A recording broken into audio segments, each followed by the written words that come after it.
The rain hadn't stopped in 2 days. Not the kind of storm that screamed against metal walls or flooded terminals with a sense of emergency. No, this was the quiet kind, the slow, bone-chilling drizzle that smeared the skylight domes above. Orange docks in dull gray streaks, filtered light turning metallic walls into mirrors of apathy. It pooled in sidewalk cracks, seeped through unsealed ventilation seams, and clung to fabric long after should have dried. In this part of the Port Sector D overflow nothing dried, and nothing really mattered. The dock's vending lane had once served inbound crews. Snacks, caffeine shots, warmed soy rolls in steam trays. Now it was half scavenged. The vending machines sat with shattered screens, their inner compartments gutted. Card slots were pried open and empty wrappers floated in the puddles below. A faint hum came from a broken unit, still trying to dispense something long extinct. Behind one of those machines, crouched low between a rusted supply crate and a leaking coolant pipe, Rhiannon barely moved. She had been there since the previous cycle, curled in on herself, trying to vanish into the grime.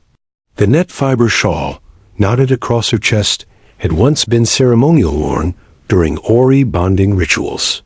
Now it barely hung to her shoulders, torn in 3 places, translucent from wear. Her skin, violet-tinged and thinned from starvation, clung too close to the bones at her shoulders and hips. Her white hair, once a symbol of adulthood among her people, was matted flat against her neck and cheeks, damp from condensation dripping off the pipes above. No one stopped. 2 merchant crew members passed her earlier that morning. One glanced at her, snorted, should have stayed in the breeding fleets. The other asked if she traded, then laughed when she didn't answer. They left her with nothing but the echo of their boots splashing through puddles. Her thoughts came in fragments. Now cold. Caution. Don't move. No eye contact. Don't speak. Her stomach twisted in on itself like a clenched fist. She couldn't remember how many days it had been since she last ate something real. 3, maybe 4. The last was a protein stick chewed to nothing near a trash vent. She hadn't even chewed, just swallowed. Footsteps approached again. Heavier this time. Steady. Not patrol boots, softer soles, worn-down treads. She tensed, instinct bracing for another comment. A grab, or worse. The steps slowed. Then stopped. Something shifted. She didn't hear words. Just the quiet rustle of a satchel, dropping to the wet floor. She didn't lift her head, only her eyes. A cautious glance through strands of soaked hair. A human crouched beside her. Male. Mid-30s, maybe. Narrow face with tired eyes. Light brown skin beneath stubble. His coat was long, canvas fiber, stained at the cuffs. Not military, not merchant. Just worn. He didn't speak. He opened a thermos, the metal clinking softly, steam rising from the lid. From his pocket, he pulled a sandwich half wrapped in old wax paper, the kind handed out at worker stalls. He didn't toss it. He didn't hold it out. He set it gently on the ground between them and slid it toward her with 2 fingers. Rhiannon stared at it. She waited for the trick, the trap, the price. But he said nothing. He just sat back on his heels, his face blank. Not kind, not expectant, just present. Her fingers moved before she meant them to. Slow, shaking. She touched the wax paper, flinched once, and pulled it toward her. Bit down. Her jaw ached from disuse. She chewed slowly, painfully. After the second bite, she spoke, voice more rasped than sound. You'd share this with me? The man nodded once. You need it more. She stared at him. He still didn't reach for her. Didn't ask her name. Didn't offer to help. He just let her eat, one slow bite at a time, the steam from his thermos curling through the drizzle. After a few minutes, he stood, capped the lid, slung his satchel back over his shoulder. He looked down once more. This drain lane floods at night. You shouldn't sleep here. Then he walked away. She didn't follow immediately. She stayed still, watching his shape disappear around the corner. But the sandwich was warm in her stomach. Her head swam from it. Something about the way he'd said it, like a fact, not a favor dash, lingered. By the time the sky dimmed again, and the port lights buzzed to life in flickering lines, she was on her feet. Her bare solace slipped. On wet concrete, she limped down the alley, around the corner. And there, at the stairwell outside a rusted metal apartment door, he stood. He didn't speak. He just looked at her. Then he turned, opened the door, and stepped inside. She hesitated at the threshold, shaking with cold and memory and uncertainty. Then, she stepped in after him. She didn't sleep in his bed. She didn't speak again that night. She curled on the floor, by the heating vent, knees to chest, half draped in the frayed shawl, and the scent of broth lingering in the air. He gave her a folded blanket. Didn't say a word. In the morning, she was still there, and he didn't ask her to leave. The rain had quieted to a soft hiss against the window slats by the time morning filtered through the fog-stained skylight. The apartment was dim bare. Metal walls, a low cot pressed into one corner, and a single cracked screen panel flickering with out-of-sync terminal data. Pipes lined the ceiling like exposed ribs. The kind of place made not to be lived in, just tolerated. Rhiannon lay still on the floor, eyes open, arms tucked under the blanket he'd given her. She hadn't removed her shawl. Her thin limbs curled tightly against her torso, instinct still overriding rest. But she hadn't run. That alone was new. Mayek stood by the sink, rinsing out a dented cup with one hand. His other rested against the counter edge, his weight leaning forward slightly, head tilted in her direction without staring. He moved with a kind of practiced quiet, like someone who'd learned long ago how not to be noticed. His presence filled the room without pressing into it. "You can use the water if you want," he said, voice low. She didn't answer, not right away. When she did, it was a single nod, barely perceptible. Then she rose slowly, pulling the blanket with her like armor.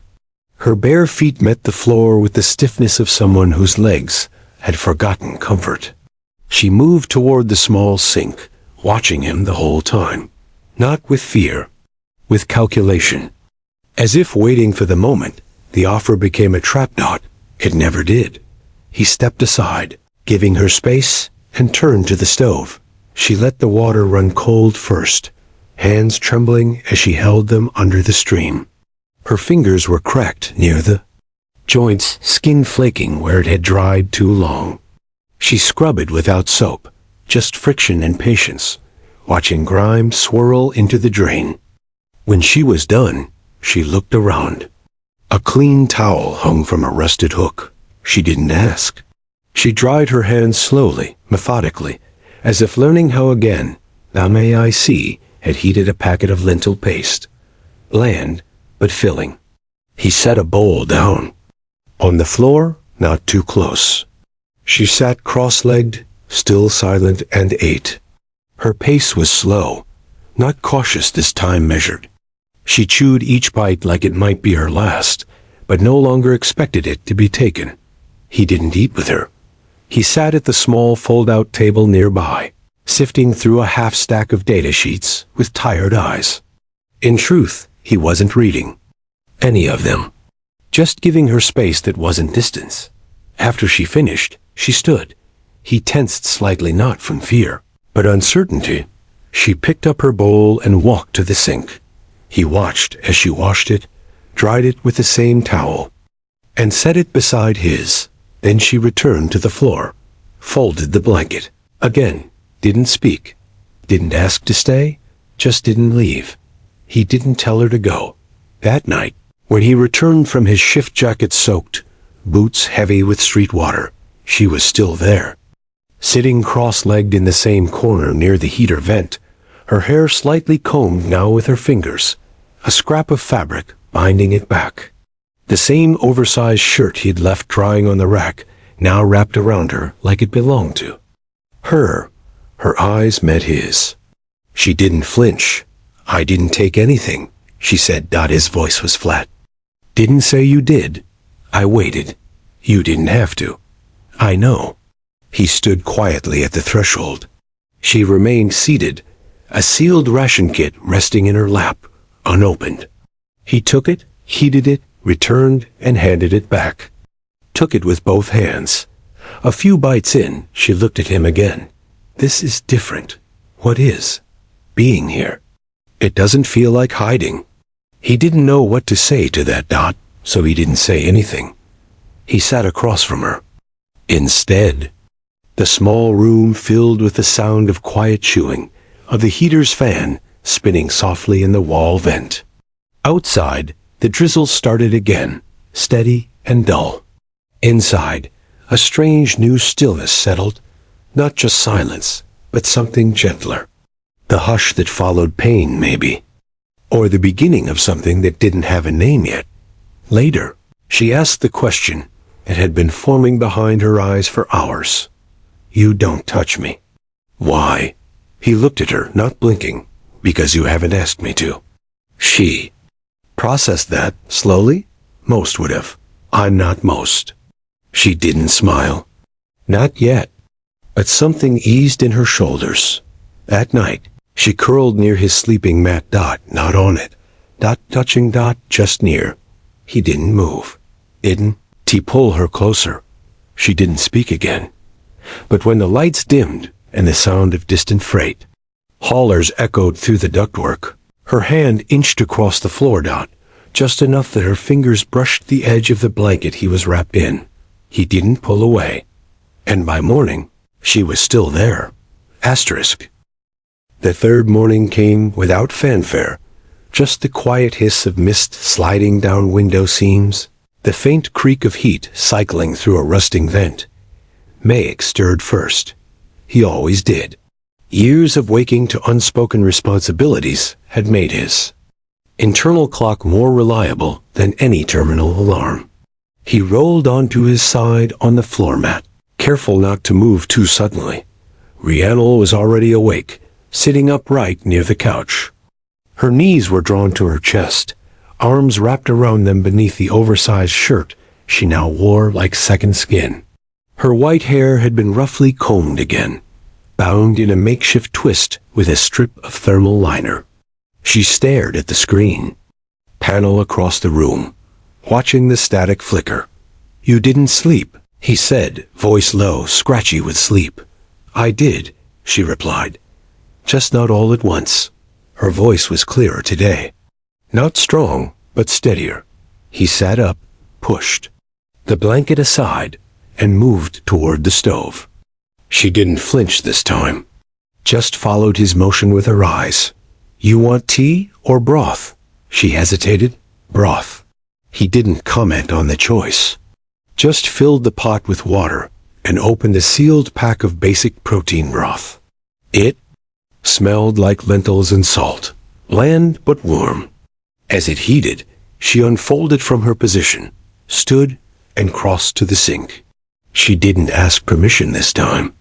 She washed her face with cold water, rubbing at the grime along her jawline under her eyes, the backs of her neck. Her shoulders were still tuned, her limbs still bird-boned and hollowed from malnourishment. But she moved more like a person now, not a ghost clinging to the edges of a room. They ate in silence, seated on the floor near the small fold-out table. The bowls clinked gently as they stirred. Mayek never made noise when he ate. She mirrored that. After a few bites, she paused, staring into the broth.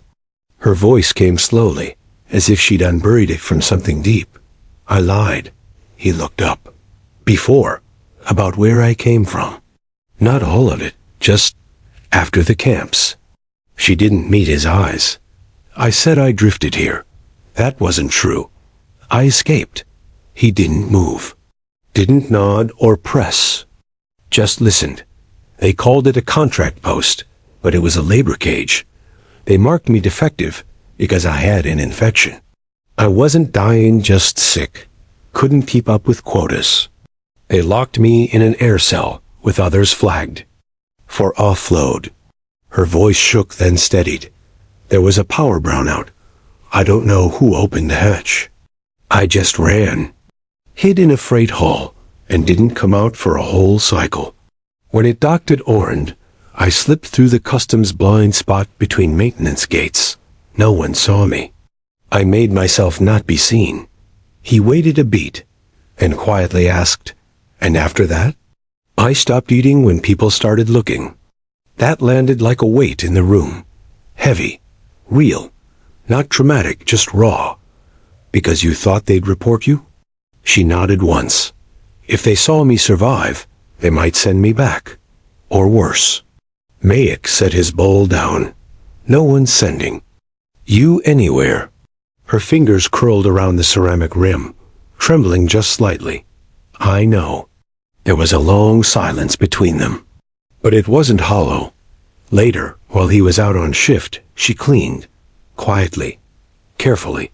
Not to please him. Not to make herself useful. But because the act of wiping down the sink, folding the spare blanket, and organizing the ration packs gave shape to her day. That night, when he came home, the apartment smelled warm, not of spices or meals, but clean water and heat. She was sitting cross-legged on the couch, feet tucked beneath her, the sleeves of his old shirt rolled up to her elbows. He looked around once, then met her eyes. You did all this? I didn't break anything, she said. I'm not worried. She tilted her head. You don't ask me why I'm still here. You didn't leave. Isn't that strange to you? No, he said simply. She was quiet for a long time after that. The hum of the heating vent filled the silence. Then, in the kind of voice only someone recovering could use, she said, You still haven't asked my name. I figured you'd tell me when you were ready. She looked down at her fingers, then back up at him. Rhiannon, she said. Just Rhiannon. No clan. No title. He nodded once.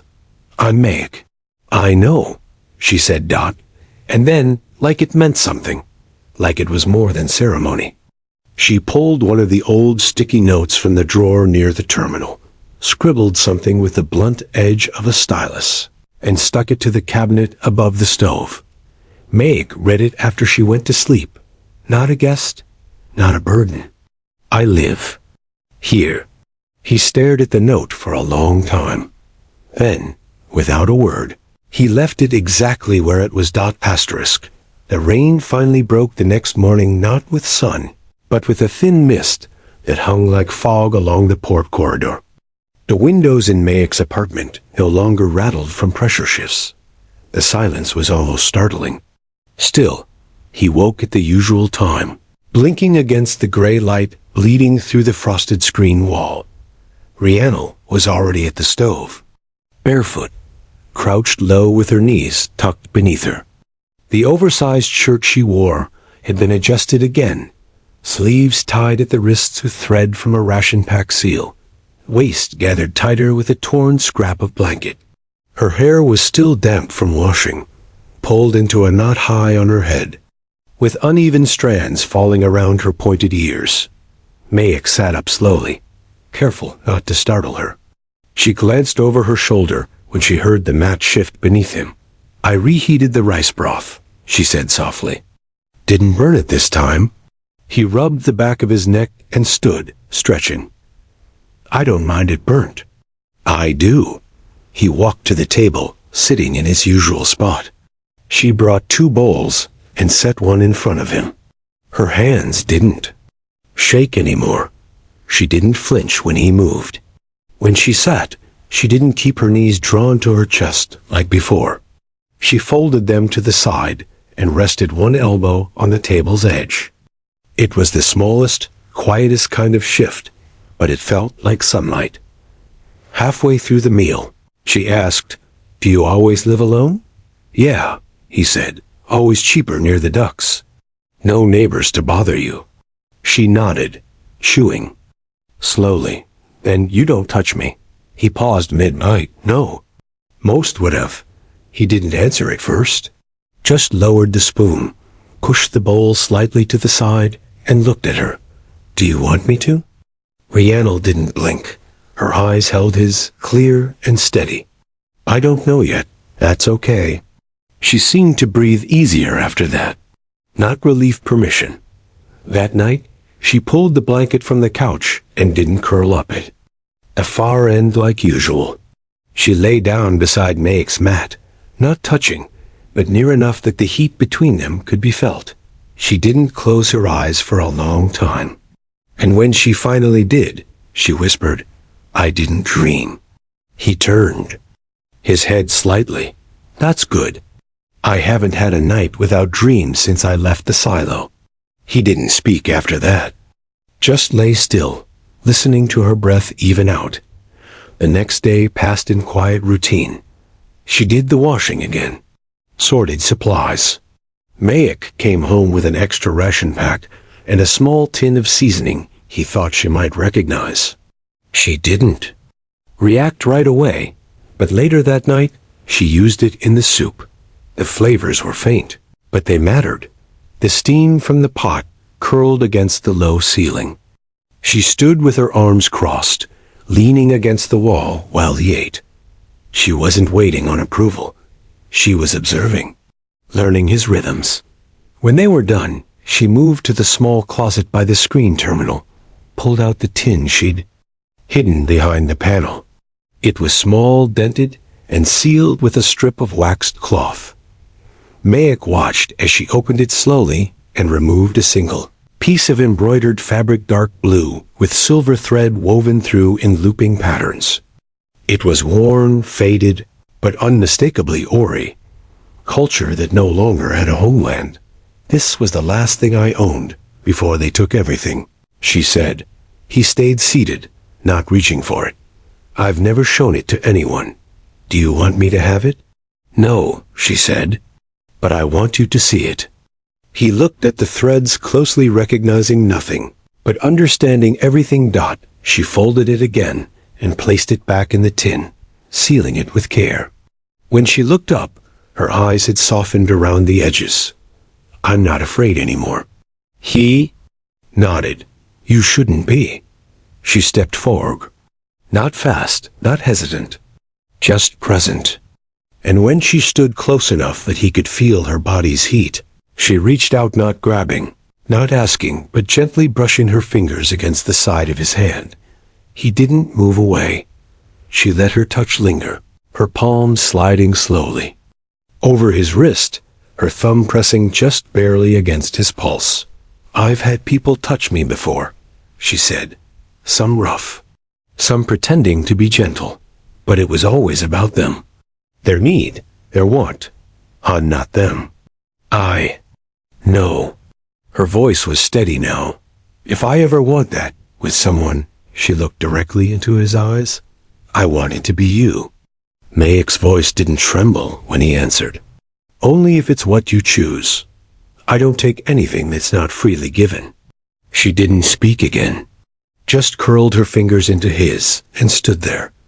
The heater buzzed softly in the corner. Rain had finally stopped outside, but its scent still clung to the vents. And in that space between promise and silence, Rhiannon took her first breath as someone who wasn't surviving anymore. She was choosing, and that changed everything. Asterisk.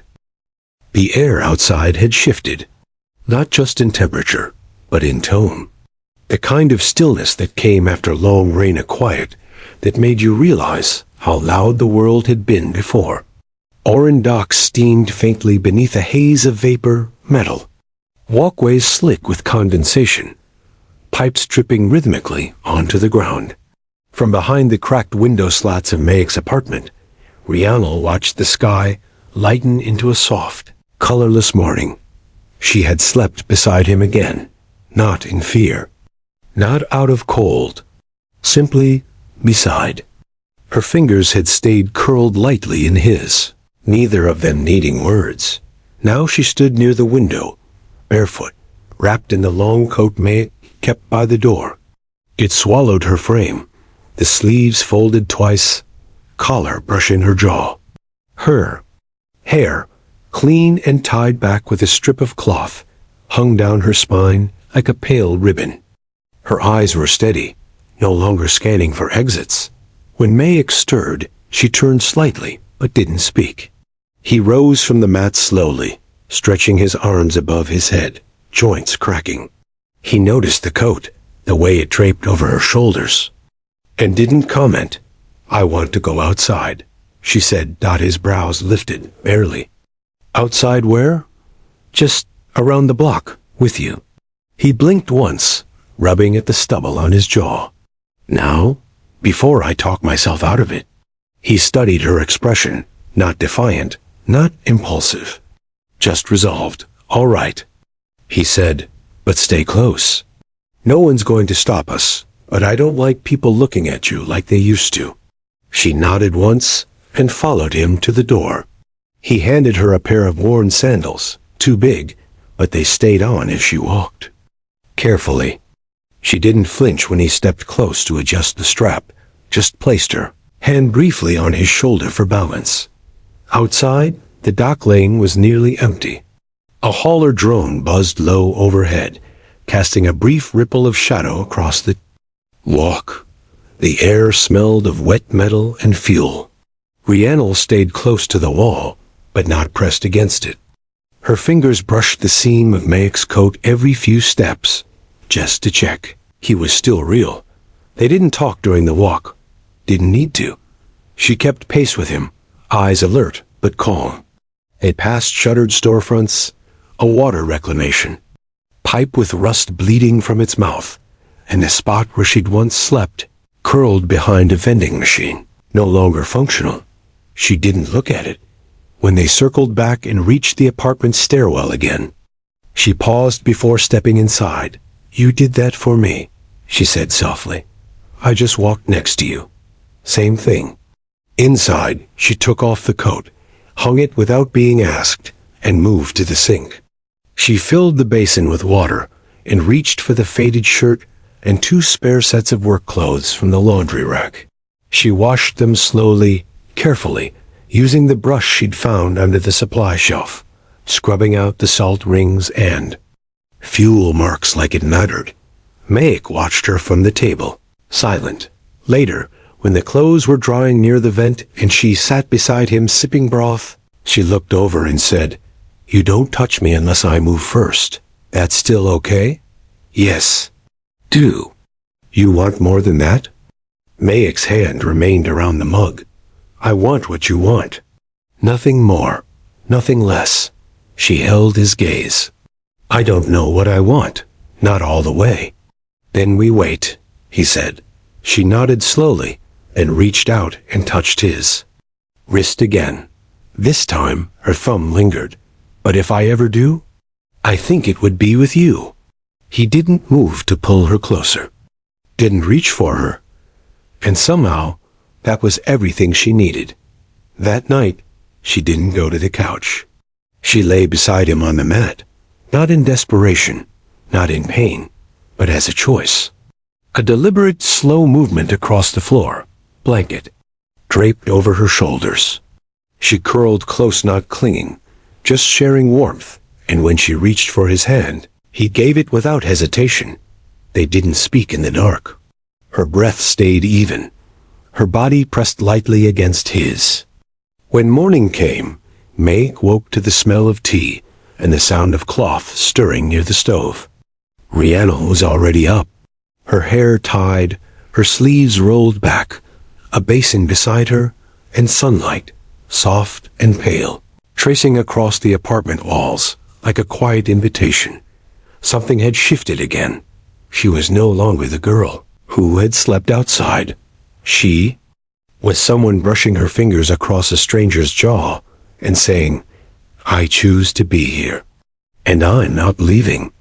The dawn light drifted through the window in pale gold strips, softened by the condensation clinging to the dome above Oran docks, It was quiet, real quiet, not just the absence of noise, but the kind of stillness that made you feel the shape of your own breath.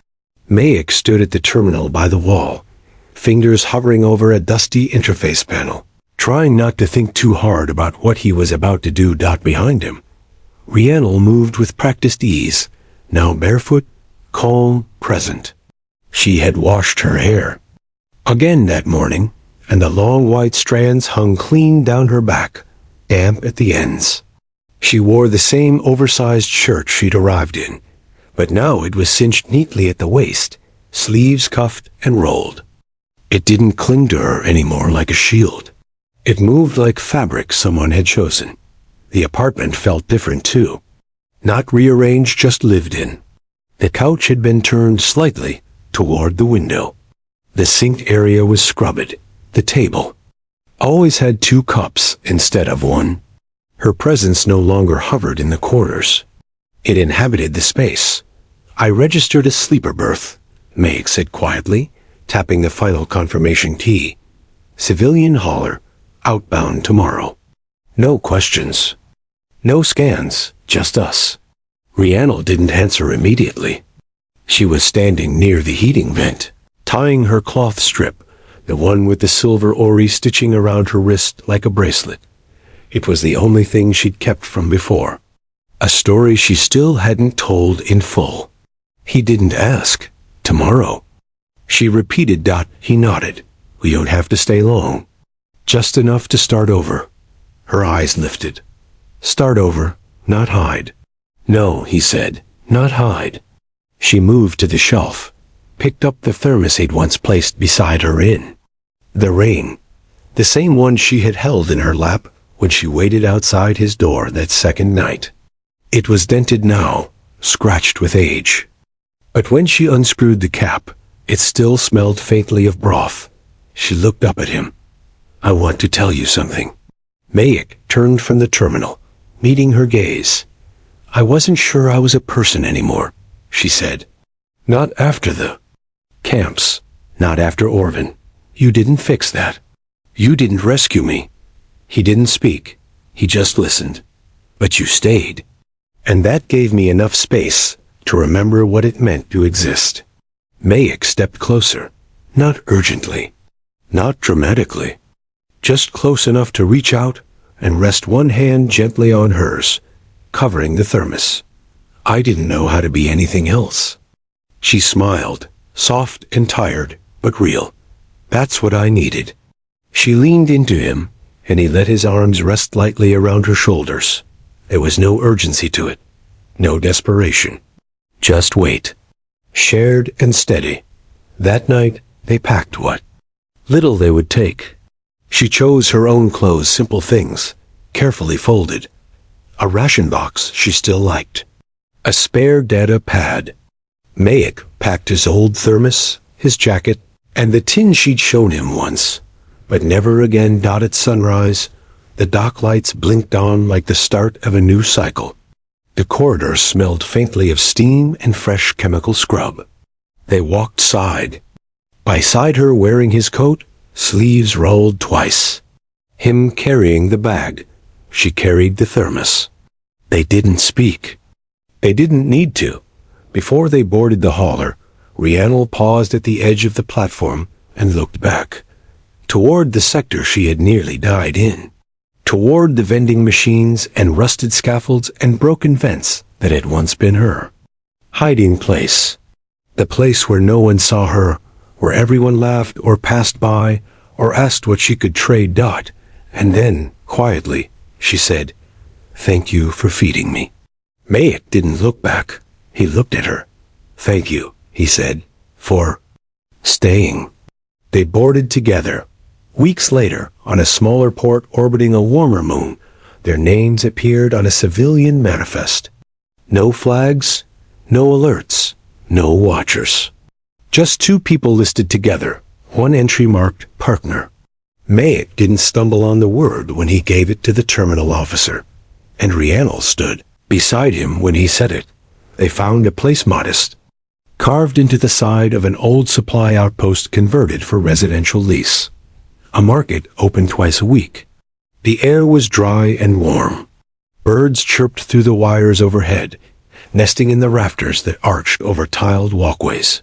On most days, Rhiannon sat on the bench outside their unit, legs curled beneath her, sipping from a ceramic cup. She wore light wraps now, soft cloth that fluttered gently when she moved. Her skin had color again. Her weight had returned. Her shoulders no longer curled inward. Inside, Meg fixed the storage shelf that had wobbled since the first day. She teased him about it. It's only been broken since we moved in. 3 days ago, he said. She grinned. That grin, rare, almost sly, was still new to her face. Like a muscle, learning how to move again after too long frozen. He stepped outside, sat beside her on the bench. Their arms touched. I could get used to this, she murmured, eyes on the sky. He nodded. Feels like a place we weren't just passing through. She turned slightly. I was thinking. He waited. We've survived the worst. Found safety. Found a name. I want you. She said it plainly. No seduction. No hesitation. Not because I'm healing. Not because I'm grateful. She leaned closer. Because I choose to want you. He didn't answer right away. He didn't need to. He reached for her hand, and she gave it freely. Later, when they made love, it wasn't about need. It wasn't about erasing pain or reclaiming power. It was about presence. Asterisk. About skin and breath and warmth. About the quiet trust of letting someone see you, all of you, and not being afraid anymore. She lay beside him afterward, her fingers tracing the curve of his shoulder. I didn't expect it to feel like this, she whispered. Like what? Like I'm alive all the way. He kissed her temple. You are. That night, they slept in the small bed, limbs tangled, air warm from shared breath. And for the first time, Rhiannon didn't dream about running or starving or being erased. Dreamed of staying. And Meg, beside her, dreamed of nothing at all for once, because nothing was wrong. Only peace, only home. Only the future. Together. The end.